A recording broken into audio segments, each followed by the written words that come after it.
Good morning, everyone, and thank you for joining us this morning.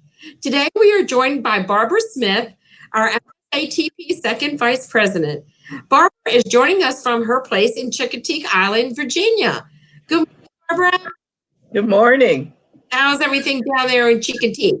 Beautiful. Beautiful, beautiful. Oh, my goodness. No snow. No snow here either. A lot of wind, but no snow. Now, Barbara, I know you're going to be talking today about Social Security. Now, Barbara, you attended for MSATB, a special event that was hosted by Social Security on February 13th. And Barbara attended as a representation of MSATB at the meeting. Now, I know you're going to be sharing some slides, and you're going to be talking about what you learned there at the conference. So the floor is yours. Go forward. Thank you, Sandy. I was quite surprised at the attendance at this meeting. A lot of big names were invited. Not only were there 20 members of the Social Security Administration, there were also about 20 IRS representatives there, as well as representatives from the National Payroll Reporting Consortium. I didn't even know they existed. The National Association of Computerized Tax Processors, the Independent Payroll Providers Association, the Payroll Group, the American Payroll Association, the National Association of Enrolled Agents, and representatives from Intuit Payroll, ADP, Paychecks, some of the other payroll processing organizations. So the whole idea of the group of the meeting was to help Social Security with their transition over the next year, 2 years, because it's happening. Let me just share this with you. Here's a copy of the agenda that we went through. And did you know that 107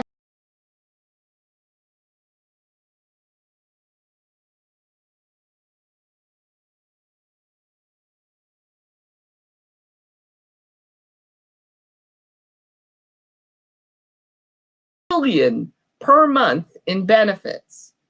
But what we wanted to focus on at this meeting was the processing of the W-2s. We're going to look at the Taxpayer First Act. In 2018, the Social Security Administration processed 7 million W-3 reports and 262 million W-2s. 5 million of those W-3 reports were submitted electronically, and 242.5 million W-2s, or 92%, are already being processed electronically. But what's happening now, let's look at the Taxpayer First Act.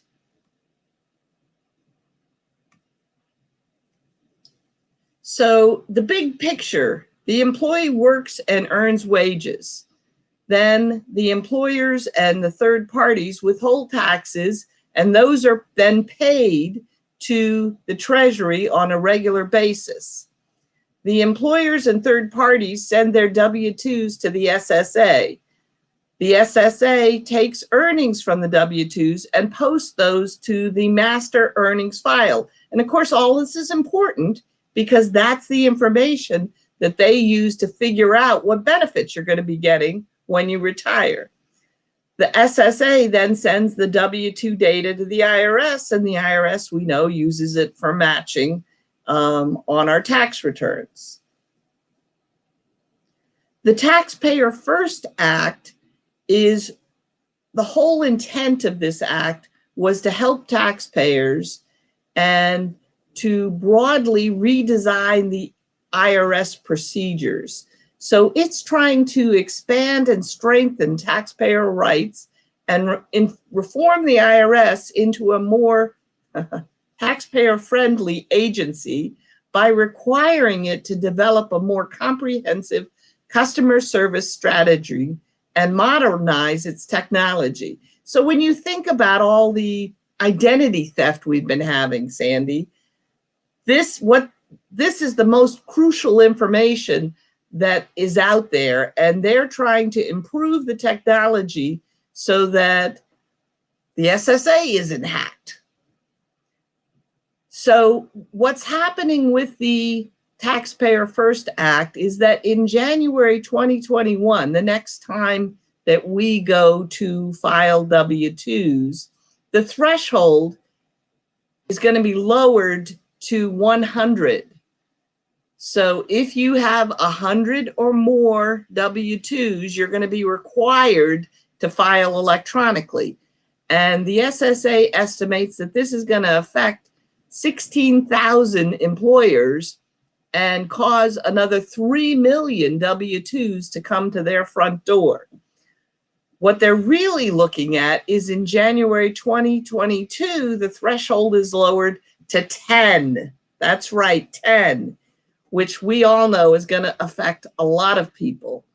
So they estimate another 500,000 employers are going to need to file those electronic W-2s, and they're going to receive another 11 million W-2s.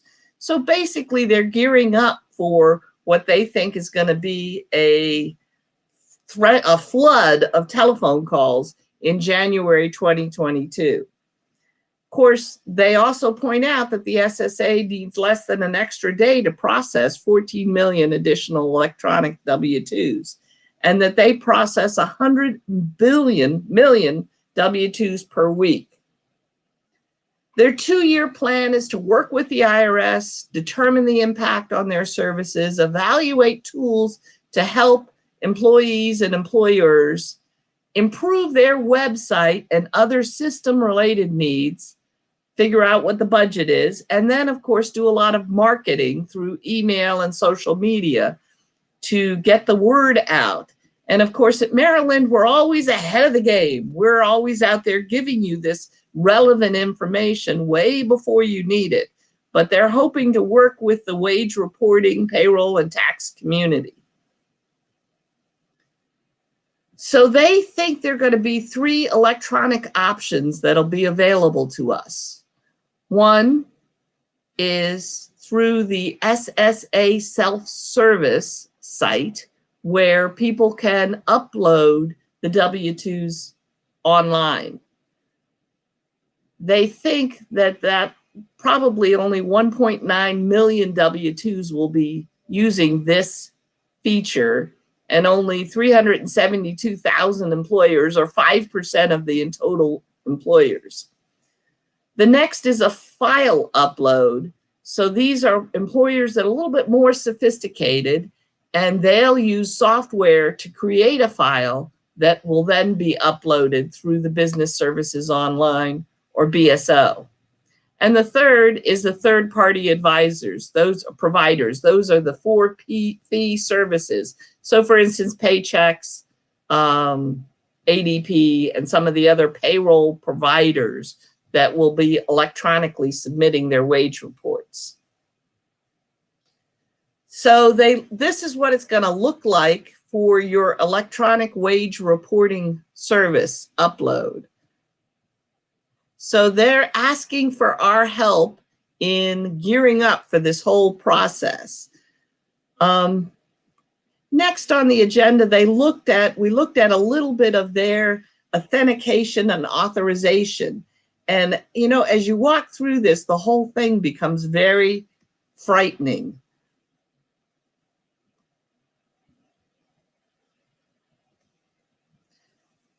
So they talked a lot about, how do we know you are who you say you are? Or enabling the federated login for the wage reporting. You know, when you think about it, it can get quite scary. So what is our digital identity? How do we know when we sit down at the computer that I am really Barbara J. Smith? How do we know? Well, there are secure logins, there are regulatory compliance, there are digital signatures. They looked at all these different ways to facilitate knowing that I am Barbara J. Smith when I sit down at my computer. They look at data analytics, continuous improvement of service delivery, and privacy. So who are we? How do we know who we are?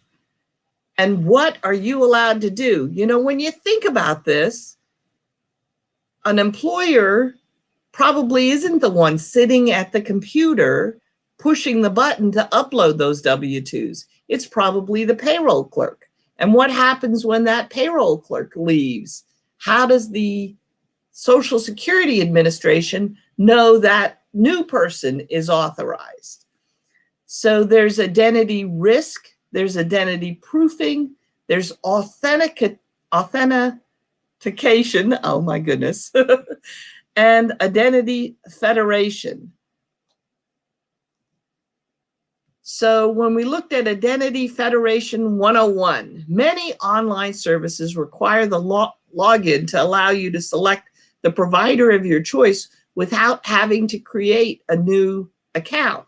We've all seen it. You know, here we have Google or Office 365 or Yahoo. You know, you don't need your email address. You can sign in with one of these proved identities. But thinking about identity, you know, every day we federate our identity. We have a credit card that's issued by Wells Fargo. Well, it'll work anywhere that Visa's accepted. And I know I'm protected and that nobody else is going to be using my Visa card because of the rules and responsibility that Wells Fargo has put up with federating my identity with that credit card. And the same thing happens even in our offline world. My license is issued by Maryland. Well, I can drive to California and it's still accepted by rental car companies across the globe as proof that I know how to drive and that I am who I say I am. That's the whole idea that they're looking at. So they're looking at business to government access control. And they talked about the negatives if they didn't have federated identity, that there'll be a poor user experience and that it'll be less secure. Because as you see here, a bad actor could get into the system. And what else results? Well, poor user experience, that getting into the system, if that's harder, then how are we going to submit these W-2s electronically and reduce to security? What if somebody submits fraudulent W-2s on our behalf? What they're looking to do is better access control with federated identity and then have a better user experience and be more secure. So I love this slide because it really walks through the idea of registrations options from the most secured to the old school over here, the last choice, that it requires authenticators and manages a complete lifestyle of the affiliate. So they're trying to move, actually they're going from the right to the left rather than the other way. So old school, this is a neat slide that shows how we're doing it now. The actual person on the top, or the entity applicant, proofs their identity with the SSA, and then they have a complete registration. But then they pass those credentials to somebody else who selects the services, logs in with the credentials, and then accesses the service. You can see the pitfalls in this process and what they're worried about. They're looking at a new kind of configuration which is going to require more credentials in the user access. And they're hoping to implement all of this through September of this year. So the next step could be that we're federated, but not fully.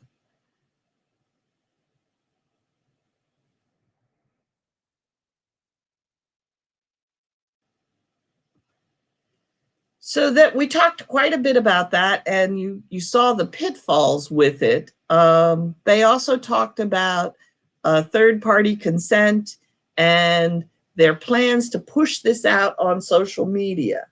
So you see that it took quite a bit of time, and there was a lot of effort in this meeting. At the end of the meeting, they did distribute this draft survey, which I felt in this form right here, it was more aimed at payroll providers than us as CPAs and payroll processors. But they will be enhancing the survey, and I'm sure that we will, in our attempt to help the Social Security Administration and the IRS push this out at some point, look for it on our website after they've refined it a bit so that we can be of help to the SSA in this very significant process. I mean, wow, we go back to those stats at the beginning that of how many additional electronic W-2s are going to need to be filed. And it's quite frightening. What do you think of that, Sandy?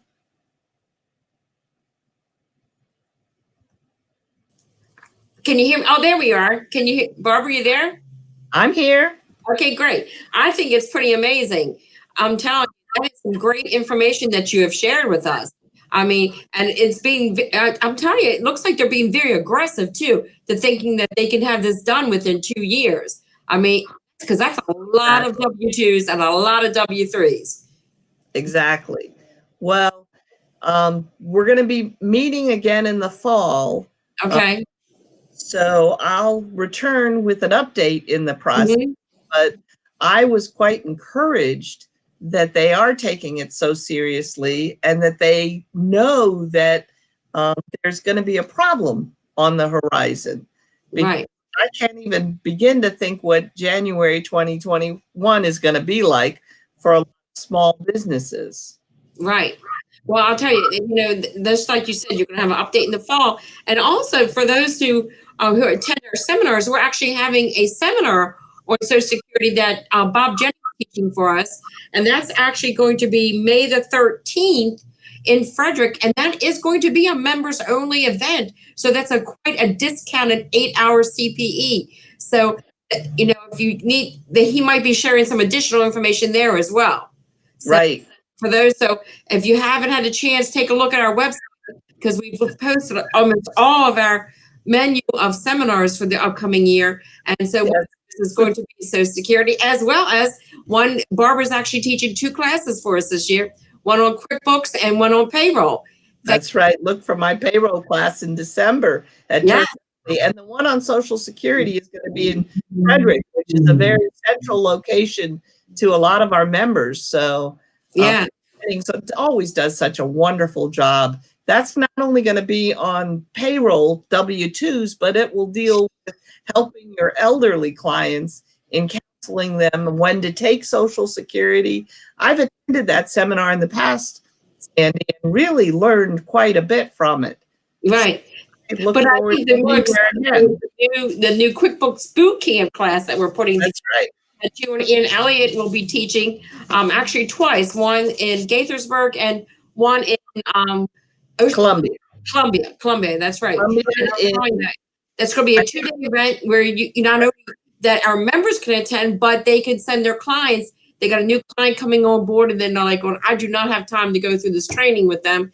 They can come to this class, and you guys will do it for them, which is great. Exactly. And I anticipate it's going to be a very intense class covering soup to nuts, everything you need about QuickBooks. Right. And it's going to be targeted solely to the QuickBooks desktop software versus the QuickBooks Online software. Yeah. So that's kind of a lot of our members probably use the QuickBooks desktop and need that very intensive training. Mm-hmm. Well, that's great. Well, Barbara, I cannot thank you enough for being with us this morning. So just stay on board with me for a few minutes while I change gears. So last week I had Jim Arney with me, and we actually talked about that new House Bill 1628, which is imposing sales tax on services. Now, March 2nd, which is Monday, myself and the delegation of members will be traveling to Annapolis at 11 o'clock. On Monday, we will be joining the Maryland Business Coalition in a press conference down in Annapolis to oppose House Bill 1628. MSATP will be joining about 20 other service associations for a unified voice opposing this bill. Now, after that press conference, as a group, we're going to be going over to the House, and we're going to be going before the Ways and Means Committee and present oral testimony opposing House Bill 1628. One of our members, Dunya Neto, you know Dunya, Barbara, and she made a really good statement yesterday.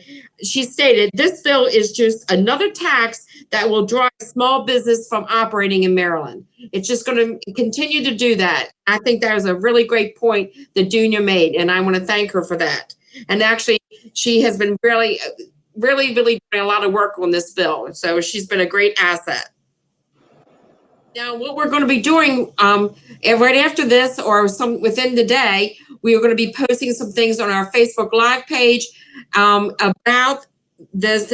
You can contact your legislators and tell them, no, we do not want this bill. We do not want House Bill 1628.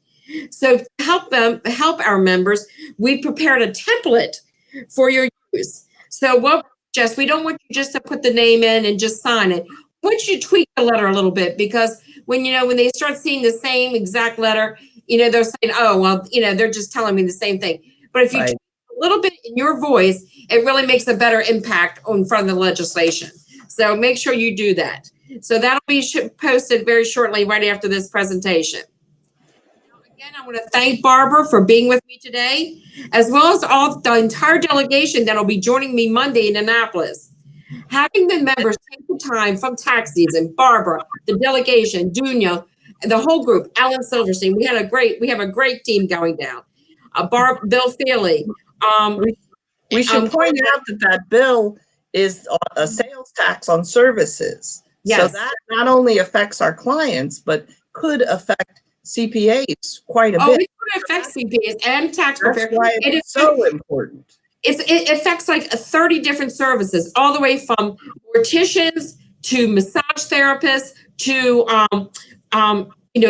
food deliverers, people that are coming to your door with Grubhub. Right. It's across the board. So realtors, everybody's going to be touched by this. So it's just us as the accounting and tax profession. It is all of our clients who we represent. Right. So when you get this letter, this template, pass it on to your clients, because no, this is not, you can't be doing this. Better. Now, we did some research yesterday, and the last time this bill came out was in 2007. So like I said, and we defeated it then, and we're going to defeat it now. So there you go. Well, again, thank you so much for joining us today. Until next week, thank you, everyone, and have a wonderful day. Good luck with tax season.